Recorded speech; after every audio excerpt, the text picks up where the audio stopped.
देखिए angle of deviation का formula क्या होता है, एंगल ऑफ डेविएशन का फॉर्मूला होता है आई प्लस ई माइनस ए, क्या होता है आई प्लस ई माइनस ए, आई प्लस ई माइनस ए, याद रखेंगे। चलिए इसी का डेरिवेशन करना है, देखिए डायग्राम बनाते हैं, ध्यान दे इधर। ये एक प्रिज्म है, इसमें लाइट ऐसे आया, यहाँ पर इंसिडेंट हुआ, यहाँ पर आप नॉर्मल बना लीजिए, नॉर्मल बनाएंगे तो पता चलेगा किधर जाएगा। इसको बोलेंगे एंगल ऑफ इंसिडेंस आई। फिर ये ऐसे गया, फिर यहाँ एक और नॉर्मल बना लो,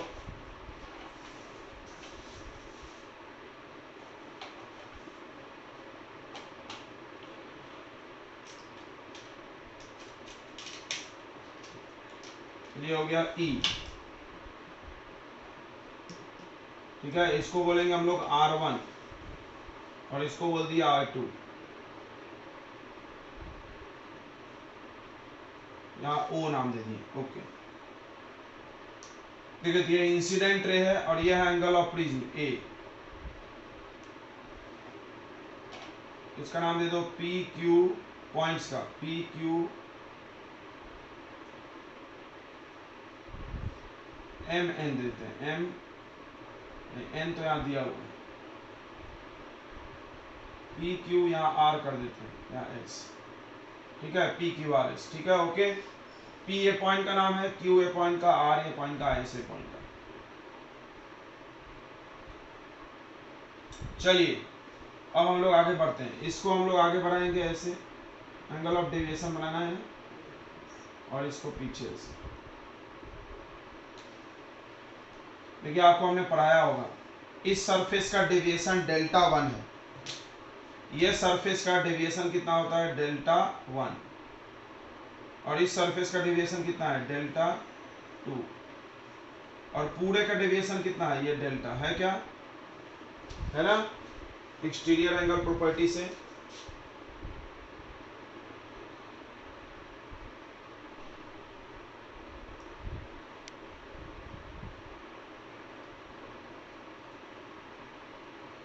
देखो डेल्टा 2 डेल्टा 1 और ये डेल्टा। चलिए तो हम लोग डेरिवेशन चालू करते हैं, सभी लोग ध्यान देंगे इधर।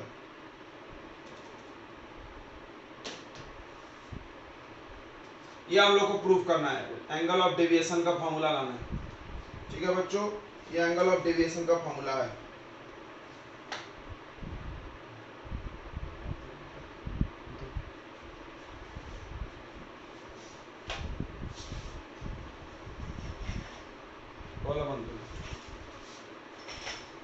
चलिए तो एंगल ऑफ डेविएशन का फॉर्मूला करते हैं हम लोग। तो सबसे पहले यहां से देखेंगे, ये देखो डायग्राम में delta equal to del 1 plus del 2 होगा, होगा कि नहीं होगा बताइए। ये एक ट्रायंगल बन रहा है ऐसा, देखिए ये एक ट्रायंगल बन रहा है ऐसा, यहाँ पर ये एंगल अंदर डेल्टा 1 है, ये डेल्टा 2 है और ये डेल है, इसको बोलते हैं एक्सटीरियर एंगल प्रॉपर्टी। क्या बोलते हैं इसको हम लोग, एक्सटीरियर एंगल प्रॉपर्टी,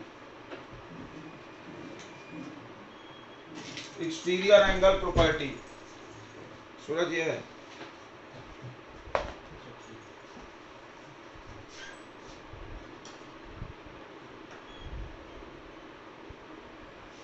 ठीक है बच्चों, ये समझ में आ गया आपको। बताइए delta equal to delta 1 plus delta 2। अब डेल्टा 1 का वैल्यू बताओ, I माइनस R1 होगा। देखो कैसे, याद ध्यान दे, ऐसे दो लाइन कट रहा है, तो ऐसे दो लाइन कट रहा है और ये I है और ये है आपका, इसमें दो टुकड़े हैं, एक टुकड़े का नाम है डेल 1 और एक का नाम R1। ये सब छोटे छोटे डायग्राम आप बना लेना, समझ में आएगा। तो आप यहाँ से देख सकते हो I equal to del 1 plus R1। तो बताओ यहाँ से डेल 1 का वैल्यू क्या आएगा, यहाँ से डेल 1 का वैल्यू बताओ बच्चों, क्या आ जाएगा, I माइनस R1 आएगा कि नहीं आएगा, प्लस अब डेल्टा 2 का वैल्यू निकालो, डेल्टा 2 का वैल्यू क्या आ जाएगा, E माइनस R2। समझ में आ रहा है सबको। ये देखो ऐसे कट रहा है, यहाँ दो एंगल है, यहाँ पर E है, तो वर्टिकल अपोजिट एंगल इक्वल होता है, सबने जानते होंगे।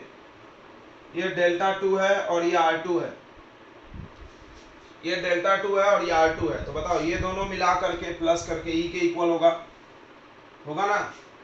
तो आप लिख लो यहाँ से delta 2 plus R2 equal to E, तो R2 का वैल्यू बताओ, सॉरी R2 बोला, डेल्टा 2 का वैल्यू E माइनस R2। अब इसको थोड़ा रीअरेंज करो,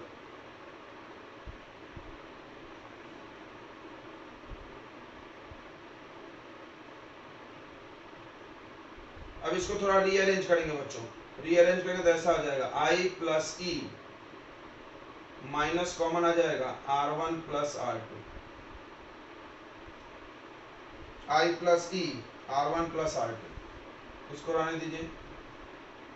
अब आगे बढ़ते हैं, देखो इतना क्लियर हो गया आपको। अब आ जाओ ये क्वाड्रिलेटरल में, पहले ये ट्रायंगल को देखो, R1 plus R2 plus R equal to 180 होगा, होगा कि नहीं होगा बताइए। ये क्वाड्रिलेटरल को देखेंगे बच्चों, ये क्वाड्रिलेटरल, क्वाड्रिलेटरल को ध्यान देंगे, ये नॉर्मल है, देखो नॉर्मल कितना एंगल बनाता है सरफेस के साथ 90, ये भी टोटल एंगल कितना है 90, देखो हमने लेवलिंग किया है। तो आपको हम डायग्राम में बना बना के समझा रहे हैं, अभी जो लाइन लिखो उसके बगल में डायग्राम बना लो। अब देखो इन क्वाड्रिलेटरल, कौन है क्वाड्रिलेटरल, PQRS, PQRS, चलिए हम आपको यहाँ डायग्राम बना देते हैं उसका सेपरेट, ऐसा है, ये 90 है, ये 90 है, ये PQRS, तो आपको आराम से दिख रहा होगा दोनों 90 90 है, तो angle P plus angle R plus 90 equal to कितना आ जाएगा 180 आएगा कि नहीं आएगा, आएगा ना बच्चों। अब एंगल P को क्या बोलते हैं, A बोलते हैं, एंगल ऑफ प्रिज्म, देखो ये प्रिज्म का एंगल है, प्लस R का तो वैल्यू पता नहीं है मान लो, और ये 180 हो गया, और सॉरी यहाँ 360 होगा, क्वाड्रिलेटरल में चारों एंगल का सम 360 होता है, ये इधर माइनस हो जाएगा तो कितना आ जाएगा 360 माइनस 180, तो A plus angle R equal to 180। अब एंगल R का वैल्यू बता दो, 180 माइनस A, बहुत ही अच्छे, 180 माइनस A, R का वैल्यू निकाले, इस R का निकालिए। अब इस ट्रायंगल में आ जाओ, छोटे से ट्रायंगल में, इन ट्रायंगल क्या नाम है इस ट्रायंगल का, QRS ट्रायंगल को देखो, R1 plus R2 plus capital R equal to 180 होगा, ये कैपिटल R का वैल्यू यहाँ पर रख दो, इसका वैल्यू यहाँ पर रख दो, तो ये 180 माइनस A इक्वल टू 180, 180 से 180 कैंसिल हो गया, तो R1 प्लस R2 का वैल्यू कितना आ गया A, सब ध्यान रखना, इस वैल्यू को उठा के यहाँ रख दो, काम हो गया, देख लो।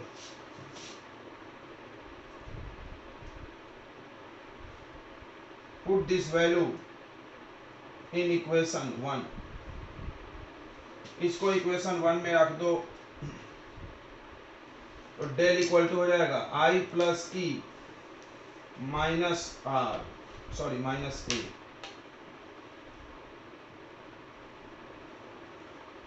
ये हो गया बच्चों प्रूफ। चलिए आपको समझ में आ गया होगा, जैसा जैसा सिखाएगा वैसा करो। देखो यहाँ रियर से डेंसर में जा रहा था, लाइट किधर मुड़ जाएगा, टुवर्ड्स द नॉर्मल, देखो इधर, यहाँ जो एंगल बनेगा उसको क्या बोलेंगे, R1 बोलेंगे, तो सबसे पहले R1 निकालते हैं। देखो तुमको तीन चीजों का फार्मूला का सहारा लेना है, आपको हिंट दे रहे हैं। सबसे पहले R1 plus R2 equal to A, ये पढ़ाया था ना हमने यहाँ पे। उसके बाद आपको आ जाएगा del equal to I plus E minus A, और E निकलेगा स्नेल्स लॉ से। तो इस तरह से दो फार्मूले की मदद से सब सवाल बन जाएगा। तो सबसे पहले ध्यान दें, apply Snell's law at first surface. दो सरफेस मिलेगा, पहले सरफेस पे स्नेल्स लॉ लगा दो, ध्यान देंगे सभी लोग। तो कैसे लगाते स्नेल्स लॉ, याद होगा, साइन, इसका रिफ्रैक्टिव इंडेक्स इनटू, सबको याद है कि नहीं याद है, refractive index of air into sine I equal to refractive index of glass into sine R1। याद होगा, यहाँ का मीडियम, यहाँ का रिफ्रैक्टिव इंडेक्स, यहाँ का एंगल, यहाँ का रिफ्रैक्टिव इंडेक्स। ये 1 हो गया, साइन 60 डिग्री हो गया, ये म्यू ग्लास √3 हो गया, साइन R1 पता नहीं निकाल लेंगे, साइन 60 होता है √3/2,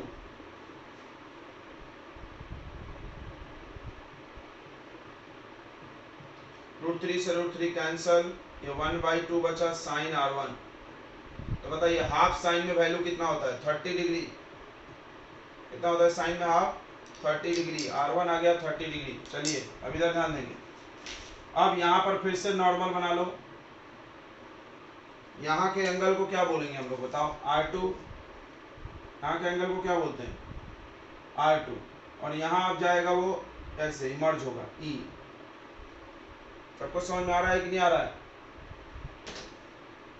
तो अब R2 निकालेंगे हम लोग, एंगल ऑफ प्रिज्म अपने को पता है कैसे, इक्विलेटरल प्रिज्म, इक्विलेटरल प्रिज्म का मतलब क्या होता है एंगल बताइए, 60 डिग्री। इक्विलेटरल प्रिज्म ध्यान दे, इक्विलेटरल प्रिज्म मतलब एंगल ऑफ प्रिज्म हो गया 60, ये हो गया 60, काम हो गया। अब देखो R1 plus R2 equal to A होता है, R1 का वैल्यू आ गया है 30, R2 का वैल्यू पता नहीं लेकिन ये 60 है, तो R2 भी कितना आ गया बताओ 30 आ जाएगा, बहुत अच्छा। अब सबसे पहले देखो, अब ये 30 है तो लाइट TIR होगा कि नहीं होगा, नहीं होगा, चलो ना, लाइट TIR नहीं होगा, क्यों नहीं होगा बच्चों, क्योंकि क्लास से डेंसर से रेडियस ये जा रहा है लेकिन क्रिटिकल एंगल से ज्यादा नहीं है एंगल, समझ में आया ना। तो पिछला क्वेश्चन हमने जो पढ़ाया है उसमें एंगल लाइट ऐसे लौटती भी थी नीचे, यहाँ लौटा क्यों नहीं भाई, क्योंकि ये दिख रहा है आपको एंगल जो है वो क्रिटिकल एंगल से कम है तो रिफ्रैक्शन होगा, हर चीज को ध्यान देना। अब आ जाओ नाउ, आप ये फॉर्मूला यूज करके पहले E निकाल लो, सॉरी पहले E फाइंड कर लेते हैं, E तब ना डेल निकलेगा, तो डेल निकालने के लिए आपको E पता होना, E पता होना है, E के लिए इतना हम लोग कर रहे हैं। देखो इधर फिर से स्नेल्स लॉ लगाओ, apply Snell's law at second surface, यहां पर स्नेल्स लॉ लगाइए, इसका refractive index mu of glass into sine R2 equal to, इसका refractive index mu of air into sine E, mu of glass, glass का refractive index √3 है, sine R2 तुमको पता चल गया है sine 30 equal to mu of air 1 है sign E, यह हो गया, बताइए साइन 30 का वैल्यू कितना होता है 1/2, यह आ गया √3/2 equal to sine E, cut गया तो E का वैल्यू कितना आएगा बताओ 60, E आ गया 60 तो डेल भी निकल गया, del equal to I plus E minus A, I कितना था बताइए 60, ये कितना है 60, माइनस कितना हुआ 60, तो आंसर कितना आ गया 60 डिग्री एंगल ऑफ डेविएशन। समझ में आ गया सबको, बताएंगे। चलिए दूसरा क्वेश्चन देखते हैं हम लोग, आ गया तो देखिए ये सेम क्वेश्चन है, आपको I दिया हुआ है 45, क्या क्या दिया हुआ है, एंगल ऑफ प्रिज्म दिया हुआ है, यहाँ लिख देते थे, एंगल ऑफ प्रिज्म दिया है 75, I का वैल्यू दिया है 45, रिफ्रैक्टिव इंडेक्स ऑफ ग्लास √3 है और आजू बाजू एयर है, तो आपको इसका डेल और E बनाना है, डेल और E पता चलेगा तो हम पाथ भी बनाएंगे। तो सबसे पहले हम लोग इसका पाथ देख लेते हैं, ये बस एक एक करके बनाना, कोई जरूरी नहीं, यहाँ TIR भी हो सकता है, अलर्ट रहना, तो यहाँ TIR भी हो सकता है, बी अलर्ट, एंगल पर निर्भर करेगा क्योंकि डेंसर से रेडियस जा ही रहा है, जैसे क्रिटिकल एंगल से ज्यादा होगा टक से लौट जाएगा। देखिए तो ये हमने नोट बना लिया, इस एंगल का नाम R1 होगा, राइट। पहले R1 निकालते हैं, पहले हम लोग R1 निकालेंगे बच्चों, ध्यान दीजिए। तो अप्लाई वैसा ही से, apply Snell's law at first surface, पहले सरफेस पे स्नेल्स लॉ लगाओ, यह आ जाएगा mu of air into sine I equal to mu of glass into sine R1, mu of air 1 है साइन 45 और म्यू ऑफ ग्लास √2 है साइन R1, यह आ जाएगा 1/√2 equal to √2 times of sine R1, तो ये √2 इधर भेज दो, √2 इंटू √2 कितना हो जाएगा, 2 हो जाएगा। बताइए R1 कितना आएगा, 30 डिग्री। 1/2 साइन में कितने का वैल्यू होता है, साइन 30, तो 30 आ जाएगा, साइन साइन कट जाएगा, तो R1 आ गया 30। अब हम लोग को R2 निकालना है इस फॉर्मूले से। देखो R1 plus R2 equal to A, R1 आ गया 30, R2 पता नहीं लेकिन ये पता है 75, तो R2 कितना हो गया बताइए, 75 माइनस 30, हाउ मच, 45। अब कोई बोलेगा कि सर TIR होगा तो तुम मार खाओगे। TIR तब होगा जब रिफ्रैक्टिव इंडेक्स 1.5 हो। देखो ग्लास का रिफ्रैक्टिव इंडेक्स कितना है अभी, √2। अगर तुमको डाउट है तो तुम इसका क्रिटिकल एंगल निकाल लो। अगर आपको डाउट है तो आप इसका क्रिटिकल एंगल निकाल लें। चलिए हम इधर साइड में कर दे रहे हैं, मेरे को डाउट है TIR होगा तो ऐसा कर लें, 1/sin IC इक्वल टू,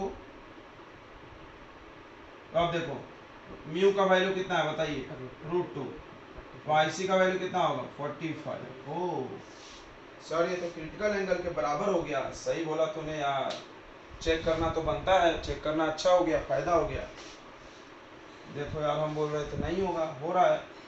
चलो तो यहाँ पर हम लोग अब आगे कोई गलती से मान लो कोई बच्चा चेक नहीं किया तो ऐसा बना दिया होगा डायग्राम और सोच रहा होगा कि ई होगा, तो ये हो गया रॉन्ग।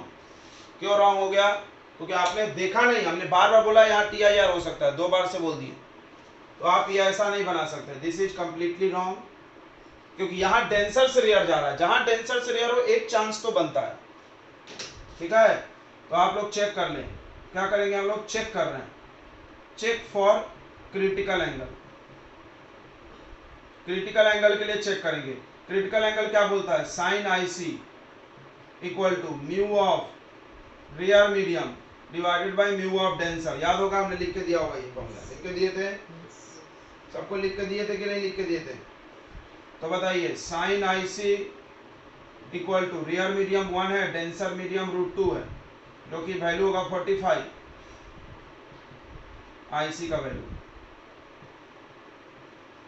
45 डिग्री पे आएगा तो क्रिटिकल एंगल बोलते हैं। अच्छा अब देखते हैं तुम्हारा याददाश्त कितना अच्छा है, ये 45 पर ही आ रहा है, देखो 45 पे आ रहा है और क्रिटिकल भी 45, तो किधर जाता है, आप पढ़े हैं बताइए। TIR में अगर लाइट क्रिटिकल एंगल के बराबर एंगल पे आए, I इक्वल टू IC, तो किधर जाता था, ऐसे जाता था R90 करके, याद है, इसको ग्रेजिंग इमरजेंस बोलते थे, क्या बोलते थे इसको, ग्रेजिंग इमरजेंस, बताया ना हमने लिख के।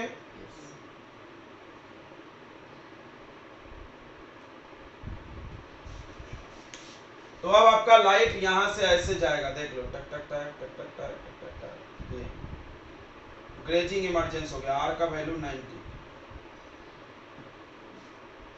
बोलिए सबको समझ में आया कि नहीं आया, बोलिए बच्चों आया कि नहीं आया।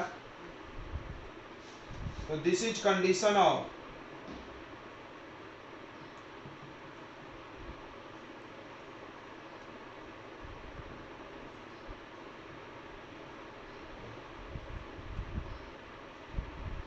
Grazing emergence. अब इसको R नहीं बोलेंगे, सॉरी E बोलेंगे ना, तो ये R1 है, ये R2 है, राइट, तो इसको क्या बोलते हैं, E। तो एंगल ऑफ इसका वैल्यू कितना आ गया 90, E का वैल्यू कितना आ गया 90। अब बताइए डेल कितना होगा बच्चों, आप डेल निकाल के बताइए, एंगल ऑफ डेविएशन कितना होगा, क्योंकि आपसे तो डेविएशन पूछा है। चलिए तो डेल्टा देखते हैं, ध्यान देंगे, तो डेल इक्वल टू क्या होता है बताइए, I plus E minus A। I कितना है 45, E कितना है 90, एंगल ऑफ प्रिज्म कितना है 75। बताइए कितना आ रहा है, जल्दी से बताइए, एंगल ऑफ डेविएशन कितना आ रहा है बच्चों, हाउ मच डेविएशन,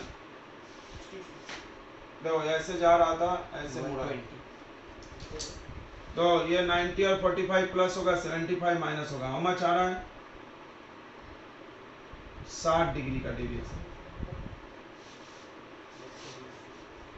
चलिए देख लीजिए बच्चों, 60 डिग्री का डेविएशन है इसमें लाइट में। चलिए अगला क्वेश्चन करते हैं, बढ़िया क्वेश्चन इसमें भी होगा। देखो आपको TIR जरूर चेक करना है, ये हमने चेक किया, समझ में आया ना, चेक किए कि क्यों, क्योंकि डेंसर से रेयर जाते समय एक चेकिंग तो बनता है, कब, जब एंगल 40 के पार हो लगभग, क्योंकि PIR हो सकता है।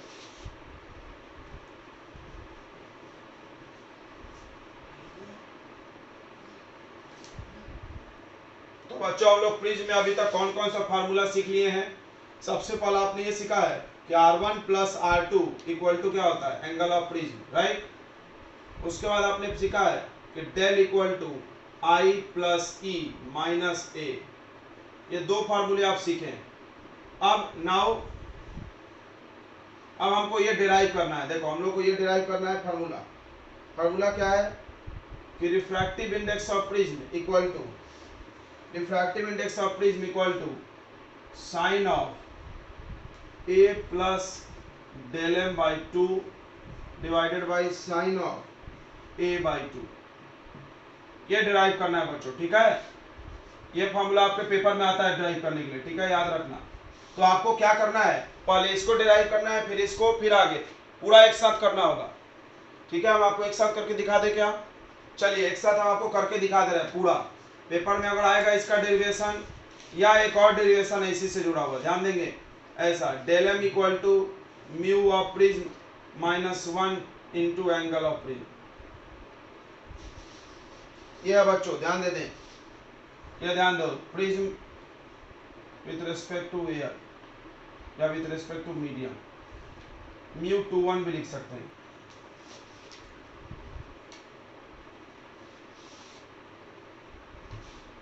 चलिए तो इस डायग्राम में हम आपको पूरा करके फिर से दिखा दे रहे हैं। तो इस एंगल का नाम डेल्टा 1 था और इस एंगल का नाम क्या था, डेल्टा 2 था कि नहीं था। देखिए तो हम लोग यहां से प्रूफ कर रहे हैं इस फार्मूले का, इस फार्मूले का प्रूफ पेपर में आता है, ये और इसी से ये निकला हुआ है, ठीक है। पेपर में दोनों में से कोई भी आए तो आपको ऐसे चालू करना है। तो सबसे पहले आपको देखना है, यहाँ से चालू करना है, delta equal to delta 1 plus delta 2, समझ रहा होगा, यहाँ तक तो समझ रहा होगा बच्चों। ये एंगल ऑफ डेविएशन है, एंगल ऑफ डेविएशन का फॉर्मूला हो गया, ओके। अब बताओ डेल्टा 1 का वैल्यू निकाले तो बताओ कितना आया था, I minus R1, put value of del 1 and del 2, बताइए डेल 1 का वैल्यू कितना आया था, जल्दी बोलो, I माइनस R1, बहुत अच्छा, प्लस डेल्टा 2 का वैल्यू कितना आया था, याद करो, E माइनस R2। अब इसको थोड़ा अरेंज कर लो ऐसा, I प्लस E एक साथ, माइनस दोनों में है तो कॉमन आ गया, माइनस R1 प्लस R2 हो गया, ऐसा ब्रैकेट लगा। इतना तो याद ही होगा तुमको, याद है। अब हम लोग आए थे किस में, इस क्वाड्रिलेटरल में, याद आ रहा है क्या, इन क्वाड्रिलेटरल PQRS में angle P plus angle R मिला के 180 होगा कि नहीं होगा, क्योंकि ये दो एंगल 90-90 है, एंगल Q और एंगल S 90 है। बोलो थोड़ा डायरेक्ट चलेगा ना, चारों एंगल मिला के 360 होता है, 2 गुण 90-90 है, समझ रहा है, कहाँ 90 है, मार्किंग कर दे, कहाँ 90 है, दिख रहा है क्या, क्वाड्रिलेटरल देखो तो 90 दिखेगा, ये देखो ये 90 है और ये 90 है। तो चारों एंगल मिला के 360 होता है, दो एंगल मिला के 180 होगा, ओके। तो यहां से इसको A लिख दो, A plus R equal to 180, तो आप R का वैल्यू निकाल लो, 180 माइनस A,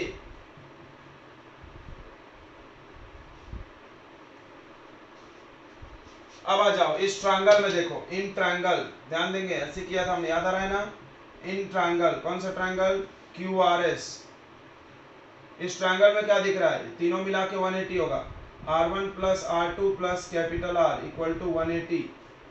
यहाँ पर पुट कर दो कैपिटल R का value, put value of angle R का वैल्यू डाल दो, क्या जाएगा, R1 plus R2 plus R की जगह 180 माइनस A इक्वल टू 180, 180 से 180 कट गया, R1 plus R2 equal to angle of prism, ये आ गया, देखो ये वाला, बहुत ही अच्छा, जबरदस्त, झकास, एक नंबर।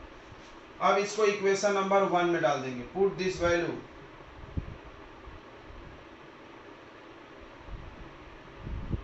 यहां पर डाल दोगे तो del equal to I plus E minus A हो जाएगा।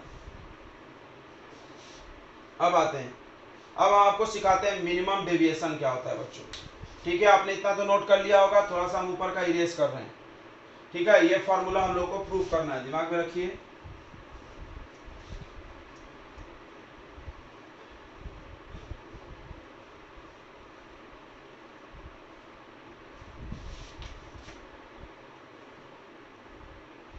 इतना आपके कॉपी में भी है बच्चों, तो यहां तक आपको करना है। उसके बाद इसी में हेडिंग लगा देना है minimum angle of deviation.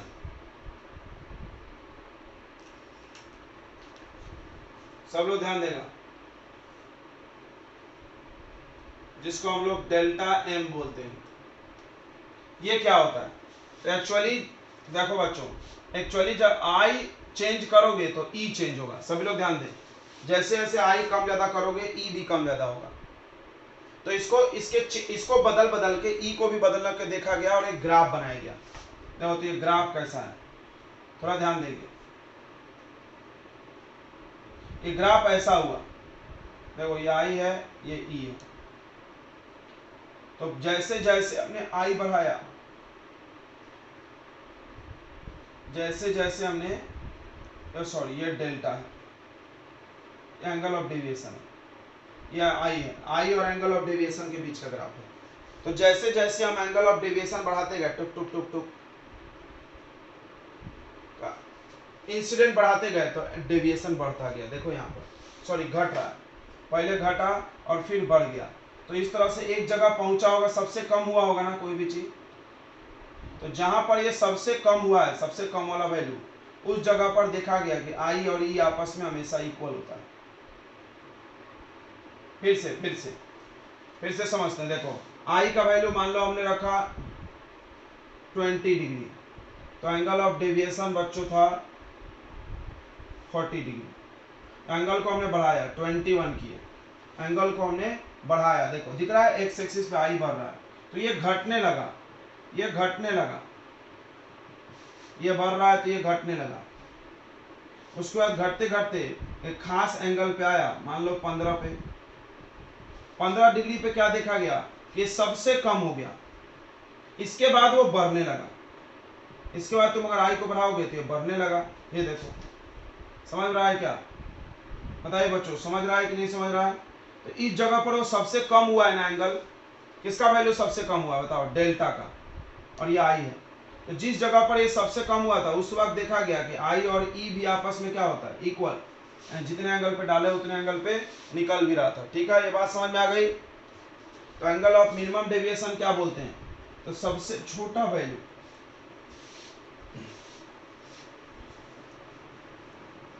Smallest value of angle of deviation, सबसे छोटा एंगल ऑफ डेविएशन का वैल्यू। ध्यान दे, the least value of angle of deviation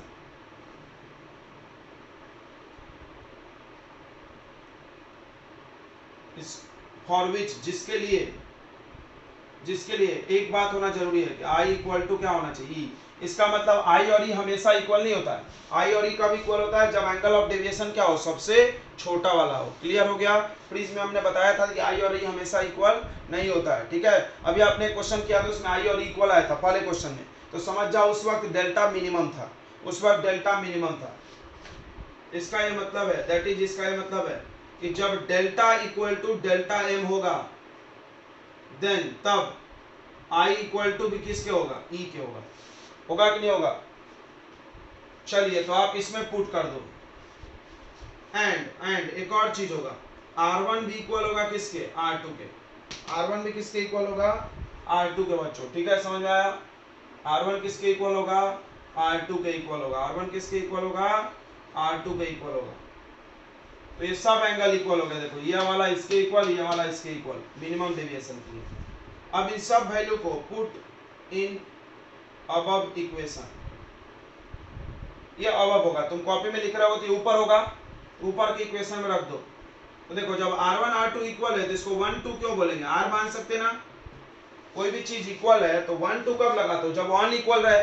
अब ये इक्वल है तो इसको क्या लिख लेंगे? इसको भी R, इसको भी R। यहां से देखो, इस इक्वेशन से देखो तो ऐसा हो जाएगा R plus R equal to a, 2R equal to a, तो R का वैल्यू a/2। बहुत अच्छा। अब इससे देखो, इसको देखो, डेल को वैल्यू को डेल एम कर देंगे, आई और ई इक्वल है तो आई प्लस आई माइनस ए, तो del m equal to 2i minus a. समझ में आ रहा है? सब कहाँ से वैल्यू डाल रहे हैं? पुट किया हमने ऊपर वाली इक्वेशन में, इसको पुट करो यहाँ पे, इसको पुट करो यहाँ पे, यहाँ से तुम i का वैल्यू बताओ, ये इधर आ जाएगा del m plus A upon 2 equal to I angle of incidence. काम करता, समझ में आ गया सबको? ये याद रखिएगा, यही काम का चीज है आपके, ये काम का चीज है, याद रखना। फिर से हम आपको समझा दे रहे हैं, एंगल ऑफ इंसिडेंस और डेल्टा पे ग्राफ बनाया गया। देखो हम इस ग्राफ के बारे में एक दो बातें बता देते हैं। इस ग्राफ के बारे में आपको एक दो बात बता दें, ध्यान दो। दिस ग्राफ शोज दैट, ये ग्राफ बता रहा है कि यदि i का वैल्यू इंक्रीज करोगे देन डेल्टा का वैल्यू डिक्रीज होगा। देखो यहाँ पे, ठीक है, व्हेन जब i इक्वल टू ई हो जाए then delta equal to delta m होगा मिनिमम, एंड देन आफ्टर, उसके बाद क्या हो रहा है, इसके बाद क्या हो रहा है कि अगर आप i बढ़ा रहे हो देन डेल एम भी बढ़ रहा है। फिर से सुनो, एंगल ऑफ डेविएशन क्या हुआ, पहले i बढ़ा है, देखो इस ग्राफ को, पहले i बढ़ा है तो ये घटा, फिर i और बढ़ा है तो ये बढ़ गया, क्लियर? और इंक्रीज ज्यादा है, डिक्रीज कम है। देखो ये वाला ग्राफ इधर छोटा इधर ज्यादा है ना, ये ध्यान रखना है, ग्राफ का इधर हिस्सा ज्यादा है इधर कम है, ये सब बातें ध्यान रखो। तो कब बढ़ता है कब घटता है, कोई ऐसे सवाल बना सकता है, क्या सवाल बना सकता है? सवाल क्या बना सकता है? सवाल ये बना सकता है कि जब i का वैल्यू e से बड़ा हो, देखो यहाँ पे, ये इधर ध्यान दो, इस पॉइंट पे i इक्वल टू ई है, तो इधर में क्या है, i छोटा है e से, भाई बराबर यहाँ हुआ है, तो पहले क्या होगा, छोटा, और बाद में बड़ा, बाद में क्या हो जाएगा, बड़ा हो जाएगा। यहाँ पे i ग्रेटर देन ई है, तो कोई सवाल पूछ सकता है, i जब e से बड़ा हो तब हम अगर i को इंक्रीज करें तो बताओ डेल्टा क्या होगा, डेल्टा भी इंक्रीज होगा। समझ में आ रहा है? इस कंडीशन में डेल्टा भी इंक्रीज होगा, इधर देखोगे तो डेल्टा डिक्रीज हो रहा है। यहाँ से सवाल बनाया जा सकता है बढ़िया वाला, आप इसको ध्यान से समझ लो। समझ में आया? ये ग्राफ क्या बता रही है कि जैसे जैसे i बढ़ाओगे एंगल ऑफ डेविएशन घटेगा, घटते घटते सबसे छोटा वाला वैल्यू प्राप्त जब होगा उसको बोलेंगे मिनिमम एंगल ऑफ डेविएशन। और मिनिमम एंगल ऑफ डेविएशन के वक्त i और e आपस में इक्वल होगा, इसके पहले i छोटा होगा इससे और इसके बाद i बड़ा होगा इससे, क्लियर हो गया? इसके बाद एंगल ऑफ डेविएशन बढ़ रहा है, i बढ़ाने पे एंगल ऑफ डेविएशन बढ़ रहा है, यानी यहां से यहां तक ग्राफ में देखोगे तो i directly proportional to deviation है ना, और यहां से यहां तक देखोगे तो i inversely proportional to deviation है। क्लियर हो गया ना? आई थिंक आपको क्लियर हो गया होगा। अब आ जाओ, अब आप किसके बाद क्या करना, अप्लाई स्नेल्स लॉ। ये डायलॉग को आप ग्राफ के नीचे लिख देना, apply Snell's law. Snell's law लगाइए, sine i upon sine r equal to mu two one. Mu two one समझता है?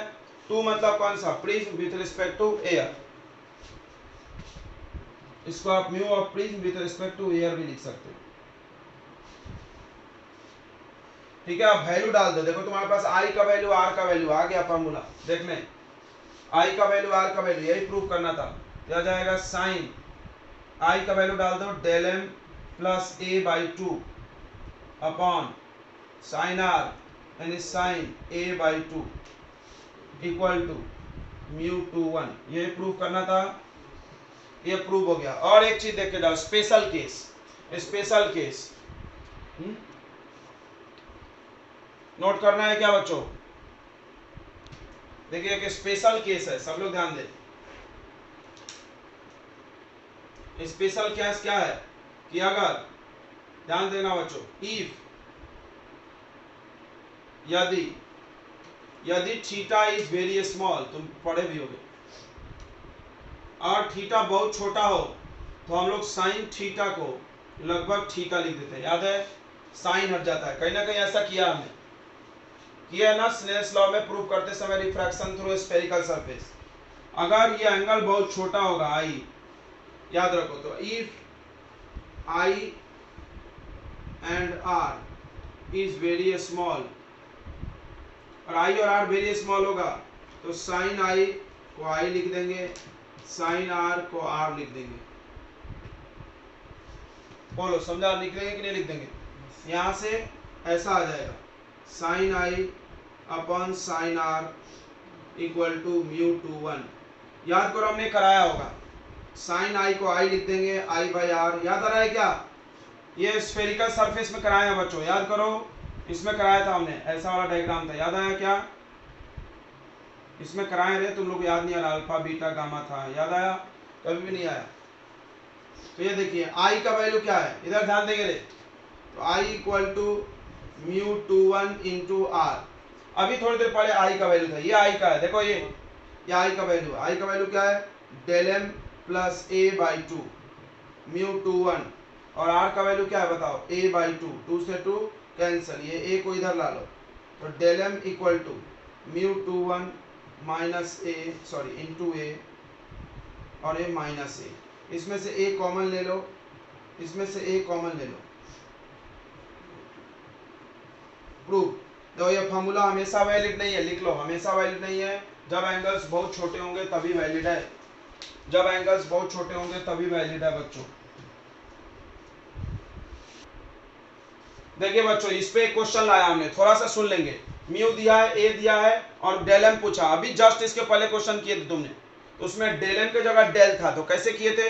3 स्टेप करते थे, स्नेल्स लॉ लगाते तो फार्मूला। लेकिन अभी नहीं करेंगे ऐसे, क्योंकि अभी डेल एम पूछा है। डायरेक्ट फार्मूला आपके पास, साइन क्या है? Del m plus A by two upon sine क्या है? A by two, del m हटा देना, equal to mu of prism with respect to medium.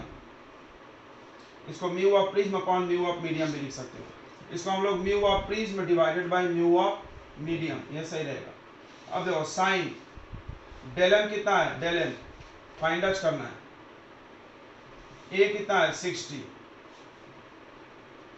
यहां से साइन ए बाई टू यानी 60 by two. Mu of prism, mu of prism बताइए, prism का mu √3, medium आसपास का एयर है, एयर का रिफ्रैक्टिव इंडेक्स √3। साइन, सब लोग इधर ध्यान देगा, del m plus 60 by two, इसको काटना मत अभी। साइन 60 बाई टू कितना हो जाएगा? साइन 30। साइन 30 का वैल्यू बोलो बच्चों, 1/2।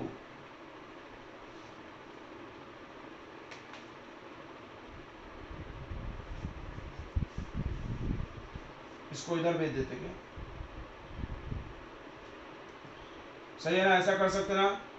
अब आ गया √3 इंटू 1/2 यानी √3/2 आ गया ये। साइन का मल्टीप्लाई, हैं? साइन का मल्टीप्लाई, क्या साइन अंदर मल्टीप्लाई हो जाएगा? साइन एक थीटा एंगल होता है, ये मैथ थोड़ी है नंबर की तुम्हारा अंदर जाएगा। फिर तो ये फार्मूला ऐसा बनना चाहिए। देख रहा बेवकूफ को साइन अंदर मल्टीप्लाई करने बोल रहा है। फिर साइन ए बी का फार्मूला क्या बनना चाहिए? साइन ए और साइन बी, ऐसा फार्मूला पढ़े हो क्या मैथ में? फिर कुछ भी बोल रहा है, साइन अंदर मल्टीप्लाई करना। √3/2, √3/2 कितना होगा? साइन 60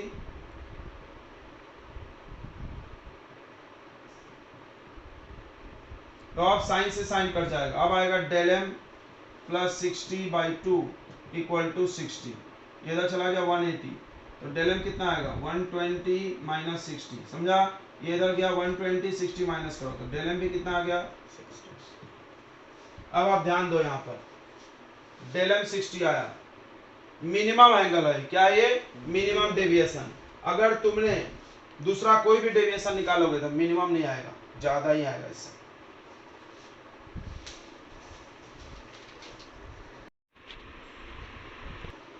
माइक्रोस्कोप हम लोग पढ़ने जा रहे हैं, ठीक है? माइक्रोस्कोप क्या है आपको थोड़ा सा समझाते हैं, ध्यान से समझना। माइक्रो मतलब होता है छोटा, माइक्रो वर्ड का मतलब क्या होता है? स्मॉल, और स्कोप मतलब देखना, सी देखना या विजन, मतलब ऐसा डिवाइस जो छोटे छोटे ऑब्जेक्ट को क्लियरली आपको दिखा सके। बड़ा इमेज बनाएगा तो क्लियर दिख जाएगा, ठीक है? It's called microscope. तो माइक्रोस्कोप क्या हो गया? The device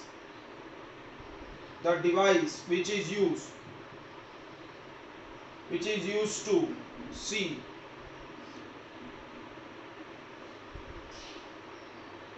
magnified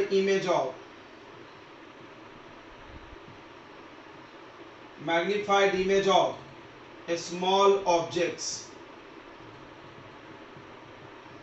is called microscope.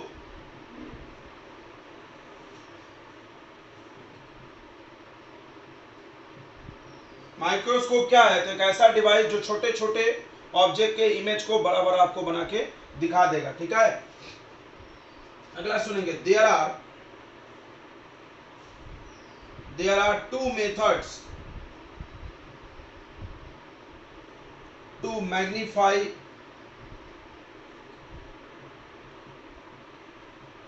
Object को बड़ा करने का बच्चों दो मेथड है, दो तरीका है।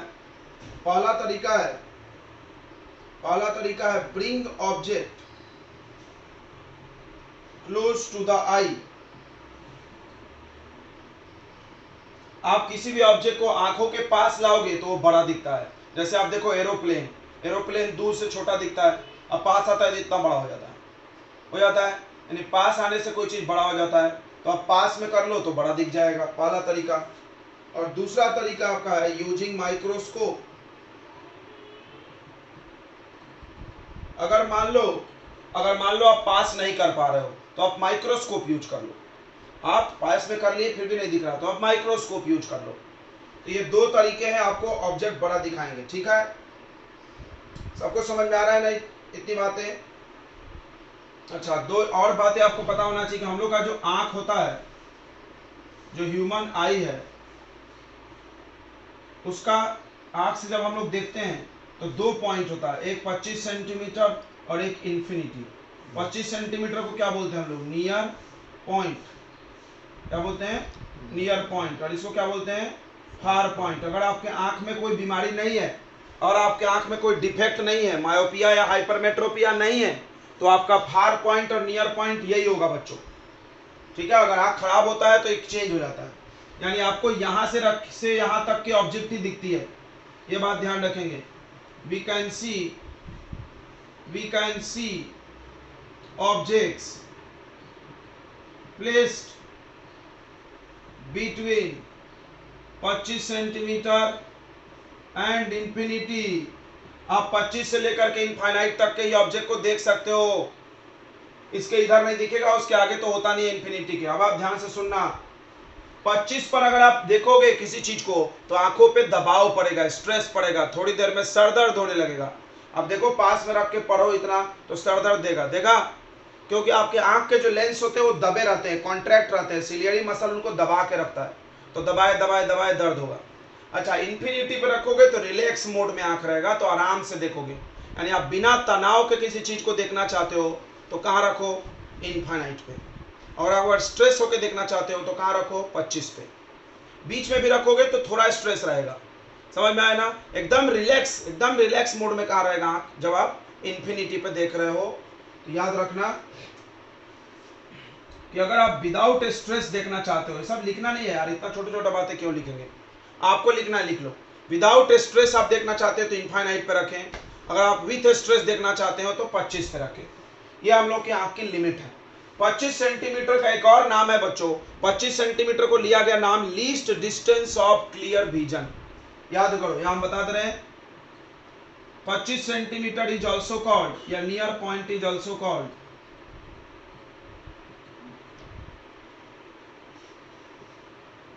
इसका एक और नाम रखा गया लीस्ट, कम से कम distance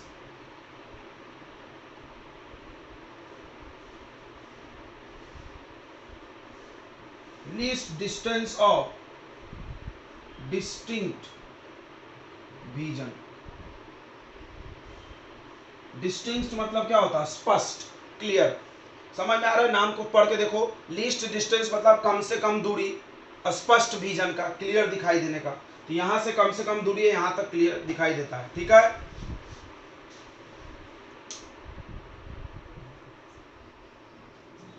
which is used to see magnified image of a small object is called microscope. Clear है? ओके।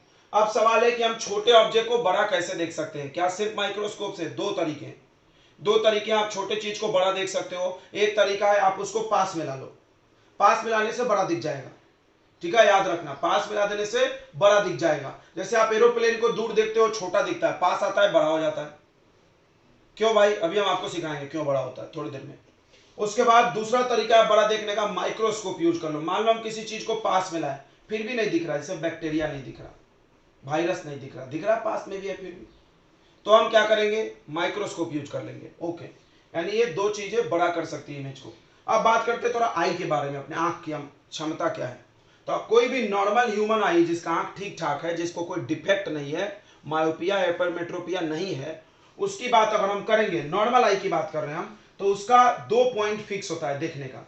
एक होता है नियर पॉइंट, एक होता है फार पॉइंट। आपको यहां से यहां तक की चीजें दिखती है, 25 से कम नहीं दिखता, इंफिनिटी से आगे नहीं दिखता। ये अपनी आंखों की क्षमता फिक्स है, 25 और इंफिनिटी।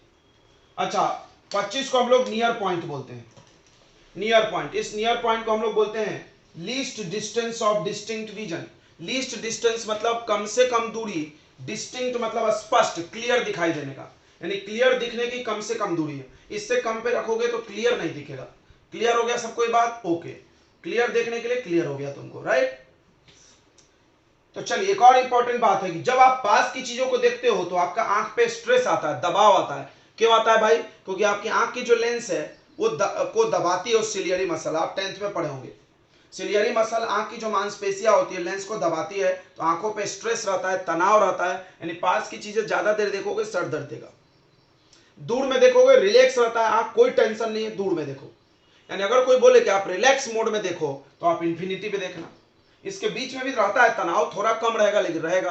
25 पे सबसे ज्यादा टेंशन, 25 से कम तो करना भी मत, आंख खराब हो जाएगा। तो 25 से इंफिनिटी के बीच में टेंशन घटते जाता है, सिलियरी मसल लेंस को छोड़ते जाती है, बड़ा होते जाता है। इंफिनिटी पर जाकर के पूरा रिलैक्स मोड में आंख है, जितना उसका एक्चुअल शेप साइज है वो रहता है, कोई दबाव नहीं रहता है। तो कोई बोले नॉर्मल मोड, रिलैक्स मोड में देखना है तो इंफिनिटी पे देखेंगे। ठीक है, ये बात समझ में आ गई? चलिए, तो इतना आपने नोट कर लिया होगा आई होप। चलिए, अगला एक चीज माइक्रोस्कोप पढ़ने से पहले आपको आना जरूरी है, पता है, मैग्निफिकेशन। थोड़ा ध्यान देंगे बच्चों, मैग्निफिकेशन मतलब क्या होता है? बड़ा करके दिखाना। सबको पता है मैग्नीफाई मतलब बड़ा होता है। तो बच्चों 2 प्रकार का मैग्निफिकेशन आपको इस चैप्टर में देखने को मिलता है, देखेंगे।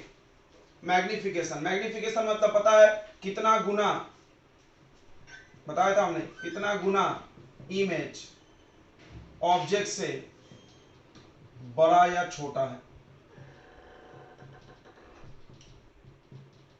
कितना गुना ऑब्जेक्ट से इमेज बड़ा या छोटा है। जैसे मैग्निफिकेशन 2 तो 2 गुना बड़ा है, ठीक है, आधा तो हाफ छोटा है। मैग्निफिकेशन 2 प्रकार का होता है, एक लीनियर मैग्निफिकेशन और दूसरा होता है बच्चों एंगुलर मैग्निफिकेशन।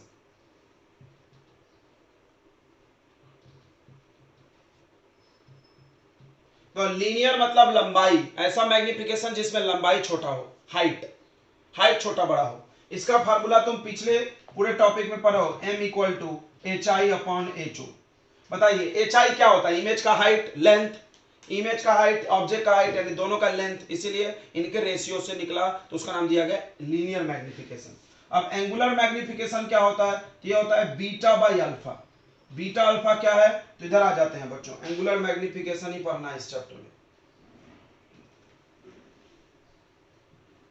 तो अभी थोड़ी देर पहले बोल रहे थे कि अगर आप एंगल को बड़ा करोगे, ऑब्जेक्ट को पास मिलाओगे तो बड़ा दिखता है। क्यों दिखता है? चलो हम आपको समझाते हैं। देखो, कोई भी ऑब्जेक्ट को जब आप देखते हो बच्चों, किसी भी ऑब्जेक्ट को जब आप देखते हो तो आंख पर एक एंगल फॉर्म होता है। किसी भी चीज को आप देखते हो ना तो आपके आंख पे एक एंगल फॉर्म होता है, इसको हम लोग बोलते हैं एंगल ऑफ विजन।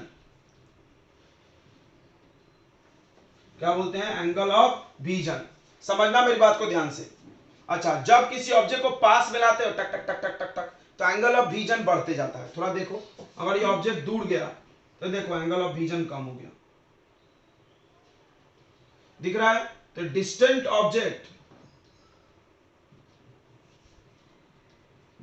ऑब्जेक्ट के लिए अल्फा स्मॉल होगा, इसीलिए तुमको वो छोटा दिखता है।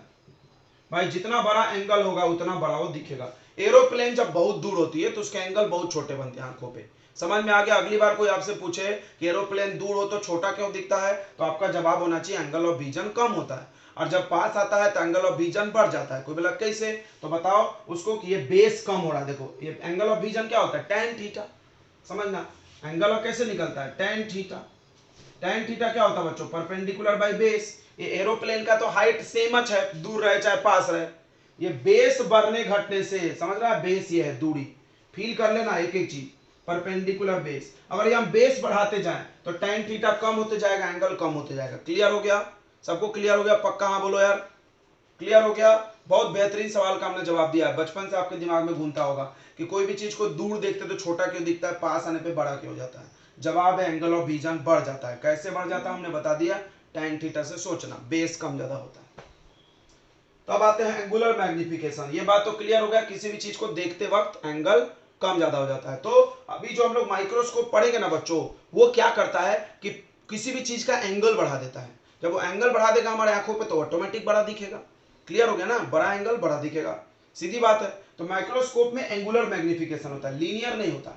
याद रहेगा ना, लीनियर मैग्निफिकेशन कहाँ होता है, मिरर में और लेंस में। पढ़े ना तुमने, HI/HO। यहाँ पर आपको बीटा बाई अल्फा पढ़ना है।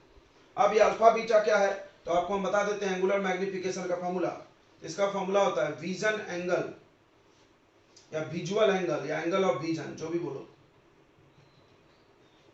Angle of vision formed by final image upon angle of vision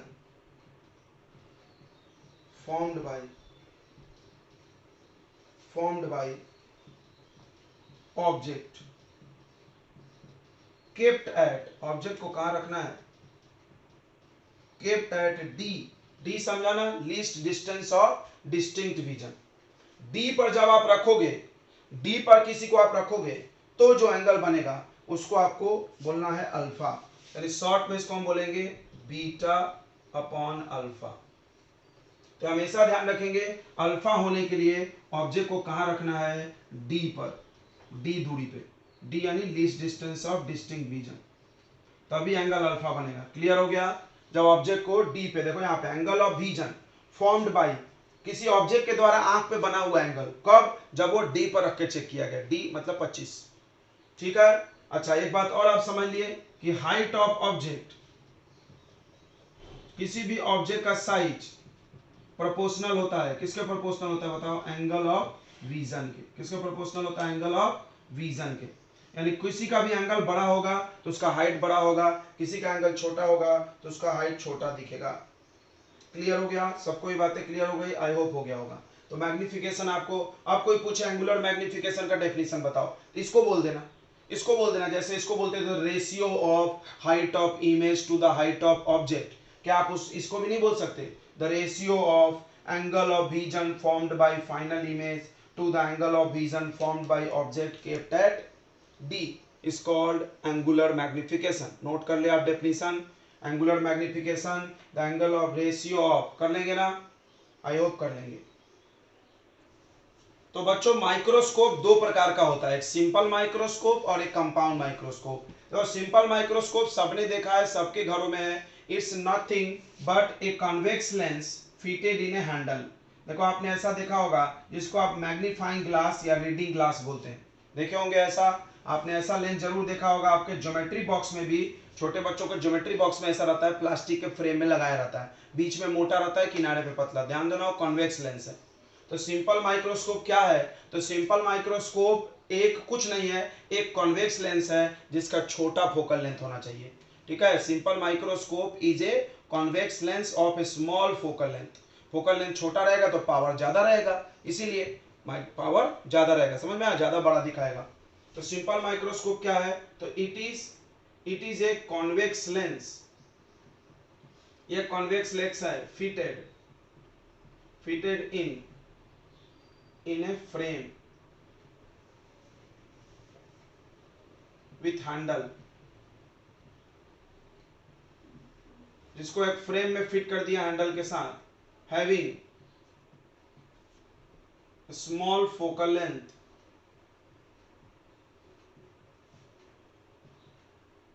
focal length small होगा, पावर मोर होगा, पावर लार्ज होगा, लार्ज पावर। फोकल लेंथ छोटा है और पावर क्या है बच्चों, ज्यादा है। ठीक है, ओके। अब आगे बढ़ते हैं।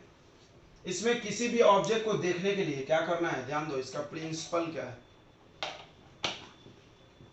प्रिंसिपल ऑफ वर्किंग, काम करने का तरीका। सुनेंगे ध्यान से, इसमें बहुत सिंपल प्रिंसिपल है। आप सभी लोग जानते होंगे कॉन्वेक्स लेंस में आपको इमेज फॉर्मेशन के 6 कंडीशन पढ़ाए गए। उसमें से एक कंडीशन था कि जब आप ऑब्जेक्ट को फोकस और ऑप्टिकल सेंटर के बीच रख देते हो तो इसका बड़ा और वर्चुअल इमेज उसी साइड बन जाता है।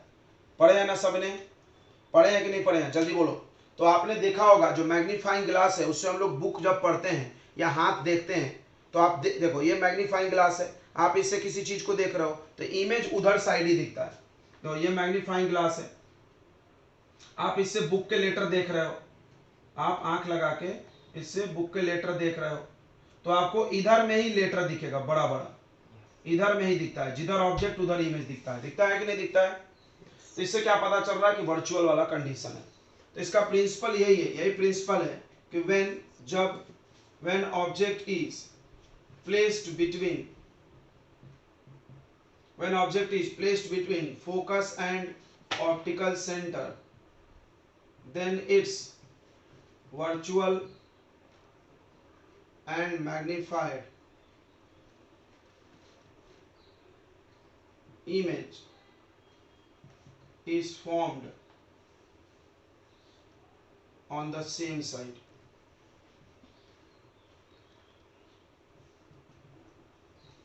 उसी साइड बनने लगता है। ठीक है, ये प्रिंसिपल है बच्चों। अब आ जाते हैं कंस्ट्रक्शन, कुछ भी नहीं है, क्या कंस्ट्रक्शन पढ़ोगे, वर्किंग भी यही है मान लो। अब आते हैं सीधे मैग्नीफाइंग पावर डिराइव करेंगे इसका, मैग्निफिकेशन। देखिए मैग्निफिकेशन को कोई कोई बुक मैग्नीफाइंग पावर भी बोल देता है, मैग्निफिकेशन को कोई कोई बुक क्या बोल देता है बच्चों, मैग्नीफाइंग पावर।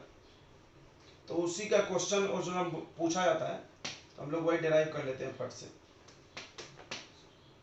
देखिए पहला है मैग्नीफाइंग पावर का डेरिवेशन,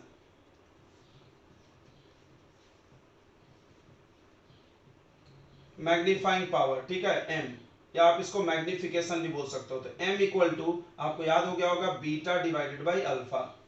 और एक चीज आपको पता होगा बच्चों, ध्यान दें कि फॉर ए स्मॉल एंगल जब ये एंगल बहुत छोटा हो तो हम बीटा को लगभग किसके बराबर लिख सकते हैं, tan बीटा, और अल्फा को लगभग किसके इक्वल लिख सकते हैं, tan अल्फा। ये चीज आप बार बार किए हो रे ऑप्टिक्स में, अप्रोक्सीमेशन है ये, किया है ना। चलिए तो वही करिए आप यहाँ पे, एम का फॉर्मूला हो गया tan beta divided by tan alpha. Now you get the value of tan alpha and tan beta from the diagram. See ये है आपका final image a dash b dash, दिख रहा है इमेज, यहाँ लिख दे रहा है।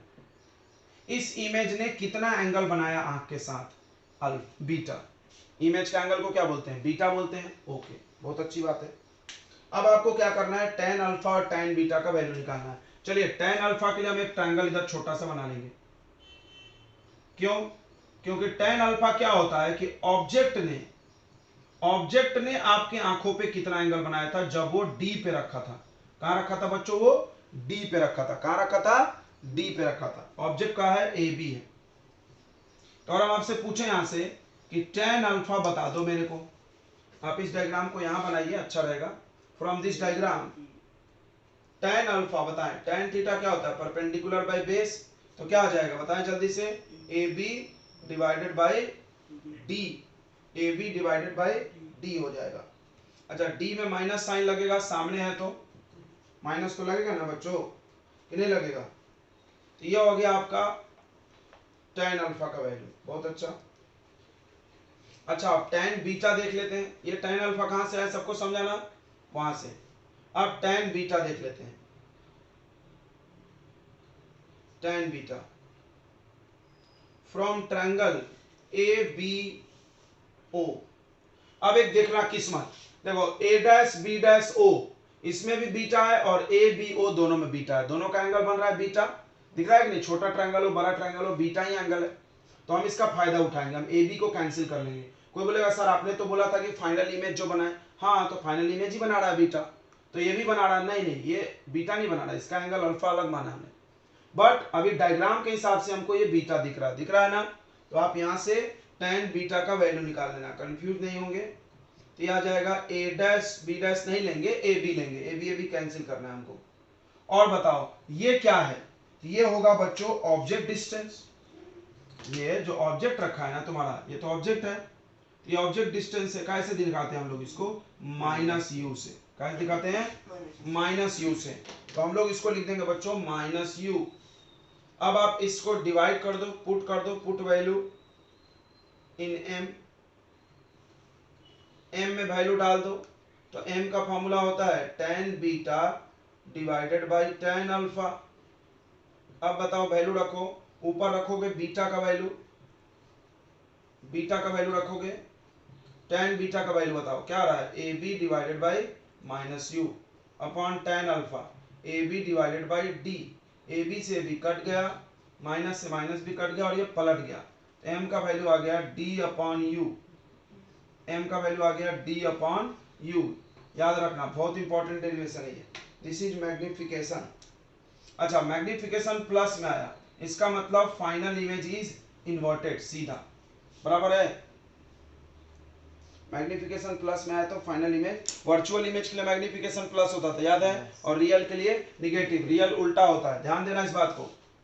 पॉजिटिव मैग्निफिकेशन, सब लोग सुनेंगे, पॉजिटिव मैग्निफिकेशन shows दैट, दिखा रहा है, क्या दिखा रहा है, that final image is inverted, नहीं सॉरी इरेक्ट, फाइनल इमेज सीधा है। अच्छा अब इसमें दो स्पेशल केस किया जाता है, स्पेशल केस कैसा भाई, तो एक केस कि जब आप अपने आंखों को रिलैक्स मोड में देखना चाहते हो, आप बताइए रिलैक्स मोड में कब होगा, जब ये इमेज कहाँ बने, इन्फिनिटी पे, तब आंखों रिलैक्स होगा, हमने समझाया था। और दूसरा जब आप इस इमेज को डी पर देखें, डी मतलब थोड़ा टेंशन में देखें लेकिन डी पे देखें, दो स्पेशल केस सब में किया जाता है, लेकिन इसमें भी करेंगे, ठीक है। ये मिटा दे, डायग्राम ना आपने बना लिया होगा, देखिए आपको tan अल्फा का वैल्यू कहाँ से लाए थे, जरूर डायग्राम बना के लिखना, नहीं तो आपको समझेगा नहीं कहाँ से आ गया tan अल्फा, सब यहाँ से मत निकालना, नहीं अल्फा है ही नहीं। चलिए तो अब हम लोग दो स्पेशल केस, पेपर में आता ही आता है केस, तो केस भी करेंगे। पेपर में ऐसे लिख के आता है कि डिराइव द मैग्नीफाइंग पावर, पूरा करना, अगर लिख के derive the magnifying power when final image at infinity, तो वहीं तक करना। तो केस वन क्या है, केस वन है बच्चों when final image is formed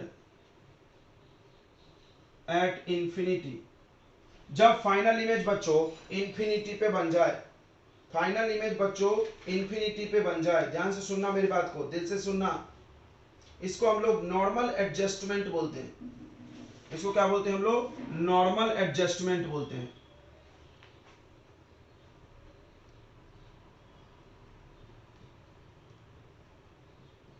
इसको हम लोग बच्चों नॉर्मल एडजस्टमेंट बोलते हैं, याद रखेंगे, फॉर नॉर्मल एडजस्टमेंट।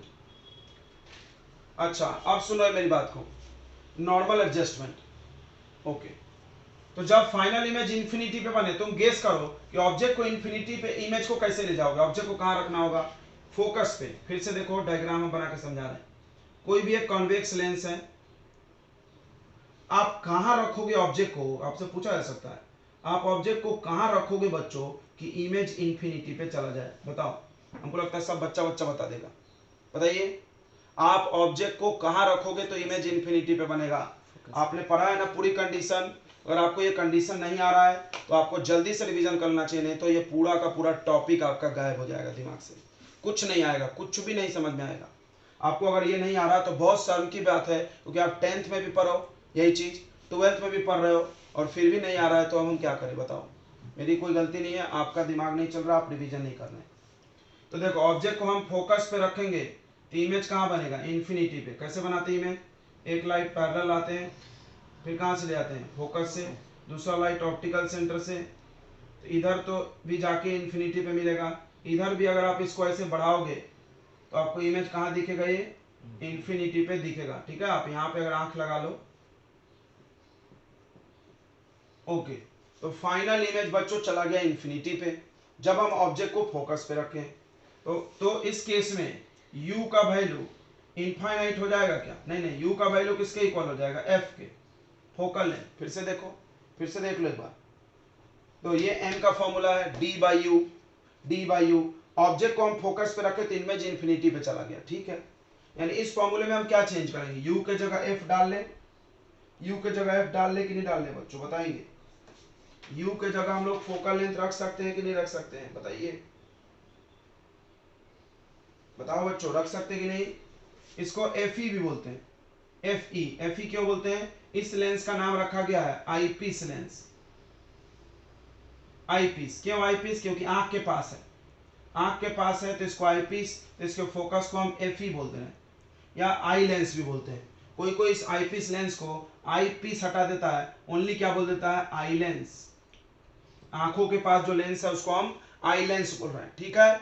तो u का वैल्यू FE हो जाएगा, याद रखो u का वैल्यू FE होगा, तब आपका इमेज कहां चला जाएगा? इन्फिनिटी पे। देख लो, जब ऑब्जेक्ट डिस्टेंस फोकल लेंथ के इक्वल हो तो इमेज चला जाएगा इन्फिनिटी पे।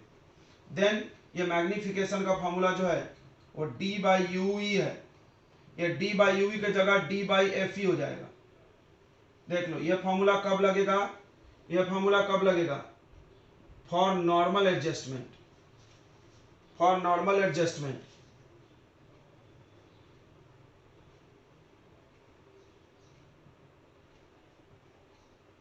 फॉर नॉर्मल एडजस्टमेंट इसको आप मिनिमम मैग्निफिकेशन भी बोल सकते हो। क्या बोल सकते हो? मिनिमम मैग्निफिकेशन, कम मैग्निफिकेशन, मतलब इसमें ज्यादा बड़ा नहीं होगा, कम बड़ा होगा।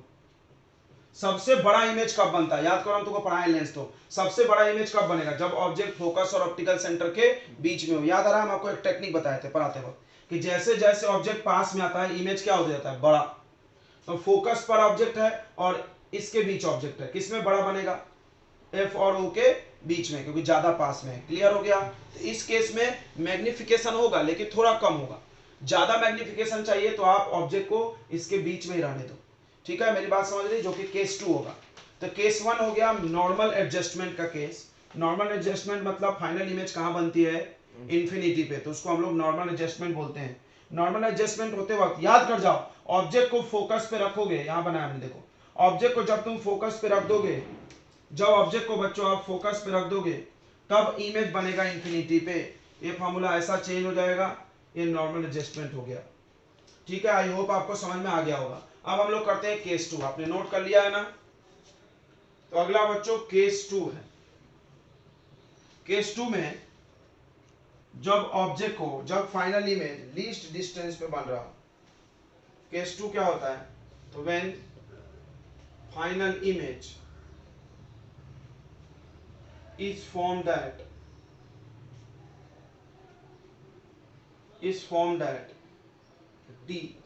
d को जानते हो ना, क्या बोलते हैं? Least distance of distinct. तो अगली बार हम इसका नाम पूरा नहीं लिखेंगे, अब आखिरी बार लिख रहे हैं। विजन बहुत बड़ा नाम है। Least distance of distinct vision. D का वैल्यू कितना होता है बताओ जल्दी से? 25 सेंटीमीटर। बहुत अच्छे। चलिए, तो अब आप समझ जाओ कि फाइनल इमेज बन रहा है 25 पे, यानी डी बोलना चाहिए इसको, ओके। और फोकस तो आपको पता ही, हम लोग एफ ही मान रहे हैं इसका। कॉन्वेक्स का फोकस पॉजिटिव होता है, इसलिए पॉजिटिव लिखना है। अच्छा, इमेज जो बन रहा है वो सामने बन रहा है, मान लो ये डी यही है, तो डी को साइन कौन सा लोगे? माइनस लोगे कि प्लस लोगे? माइनस। तो यू का, वी का वैल्यू डी। अब आप इससे लेंस फॉर्मूला लगा के u निकाल लो। क्यों? क्योंकि मैग्निफिकेशन के फॉर्मूला जो तुम पढ़े हो उसमें d बाई यू है ना। हम u का वैल्यू डालना चाहते हैं। इसके पहले केस में u का वैल्यू f डाल दिए, फोकस पे ऑब्जेक्ट था। तो अभी तो हमको पता नहीं ऑब्जेक्ट कहाँ रखोगे तो d पे बनेगा। फिर से सुनो, हम चाहते हैं कि फाइनल इमेज d पे बने। हम चाहते हैं कि हम आंखों से जब देखें तो ये 25 पे दिख जाए। तो फाइनल इमेज 25 पे दिखने के लिए ऑब्जेक्ट कहीं ना कहीं तो रखना होगा। कहाँ रखना होगा वो निकाल लेते हैं, क्योंकि हमको ऑब्जेक्ट डिस्टेंस पता है, sorry image distance, focal length पता है। तो लेंस फार्मूला लगा दोगे, लेंस फार्मूला लगा दोगे।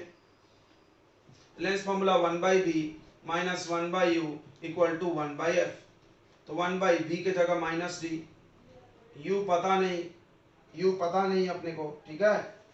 अच्छा, u को आप थोड़ी देर के लिए माइनस ue मान लो, u को आप क्या मान लो, ue मान लो। माइनस लगाएंगे तो सामने है तो साइन कन्वेंशन लगा रहे हैं।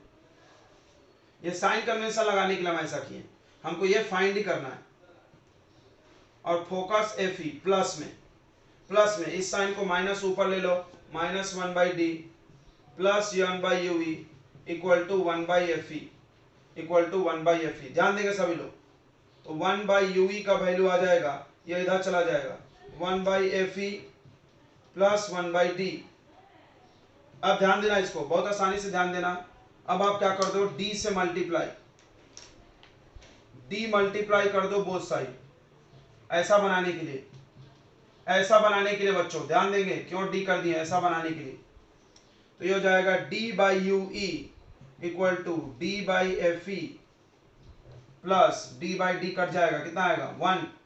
तो इसको तो हम m बोलते हैं ना, देखो इसी को तो m बोल रहे हैं, यहाँ पे भी ue लिख लेना, अच्छा रहेगा। यहाँ पे भी कॉपी में ue लिख लेना। तो देखो इधर ध्यान देंगे, तो यानी m इक्वल टू आ गया 1 प्लस d/fe। ये फॉर्मूला कब लगेगा, ये फॉर्मूला लगेगा जब फाइनल इमेज कहाँ हो, d पर। When final image at d पे हो, वाई दिस कोलाबेरी d, समझ रहा। और ये मैक्सिमम मैग्निफिकेशन है, ये क्या है, मैक्सिमम मैग्निफिकेशन, सबसे ज्यादा वैल्यू, मैग्निफिकेशन का यहाँ ज्यादा वैल्यू आएगा, ठीक है। आई थिंक आपको समझ में आ गया होगा। कुछ नहीं किया हमने, जब फाइनल इमेज रख दिया, हमको बोला गया यहाँ पर कंडीशन में कि हमारा फाइनल वाला इमेज डी पर बनना चाहिए, ठीक है। यानी इमेज डिस्टेंस डी, फोकस तो फिक्स है एफ ई, यू हम माइनस रखे साइन कन्वेंशन लगाने के लिए, सब रख दिए, तो आराम से हमने मैग्निफिकेशन निकाल लिया। ये एम का वैल्यू है, तो इसी में हम लोग छेड़छाड़ कर रहे हैं। पहले एक वैल्यू निकाले, उसके दो केस किया हमने। कौन कौन केस, एक बार इसको फोकस पे रख दिए, एक बार रख दिए डी, एक बार इमेज को डी पे बनवाए, तो ऑब्जेक्ट कितना आ गया, इतना आ गया, ठीक है। समझ में आ गया ना, क्लियर हो गया बच्चों, बताओ। आई होप क्लियर हो गया होगा। चलिए, तो आपने नोट कर लिया, अब हम मिटा दे रहे हैं इसको। अब इसके बाद बच्चों हमने आपको क्या पढ़ाया उसको कंक्लूड कर लेते हैं, ठीक है। ओके, बढ़िया बात है, नोट कर लिया आपने। तो अब इसका कंक्लूजन क्या है बच्चों, हम आपको इधर दिखा रहे हैं, ध्यान देंगे। कंक्लूजन आपको जरूर आना चाहिए, फार्मूला है वो याद होना चाहिए, फार्मूला के आगे जरूरत पड़ती है। बार बार हम लोग ई क्यों लगा रहे हैं, ई फॉर आइलेंस। तो आपने पढ़ा सिंपल माइक्रोस्कोप में, सिंपल माइक्रोस्कोप का मैग्नीफाइंग पावर में आपने पढ़ा है, आपने बच्चों क्या पढ़ा है, पहला फॉर्मूला पढ़ा है case 1 for normal adjustment, normal adjustment मतलब फाइनल इमेज कहां बन रही है,